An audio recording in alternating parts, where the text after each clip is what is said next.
அதை சொன்னா இன்றைக்கு ஈரோட்ல தேவையில்லாத பதில முதலமைச்சர் பதிவு வைக்கிறார். திரு ஸ்டாலின் அவர்களே, உங்களுக்கு மனசாட்சி இருந்தால் உங்களுடைய புள்ளி விவரத்தின்படி நீங்கள் அதை எடுத்து படித்து பாருங்கள்.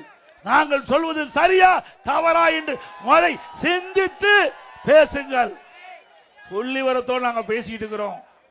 ஆக இதற்கு அடிப்படை காரணமே இந்த போதை ஆசாமியால் கஞ்சா பயன்படுத்துகின்றவர்கள், நம்முடைய இளைஞர்கள், மாணவர்கள் இந்த கஞ்சா பயன்படுத்தி சீரழியக்கூடிய நிலை இந்த ஆட்சியிலே பார்க்கப்படுகிறது.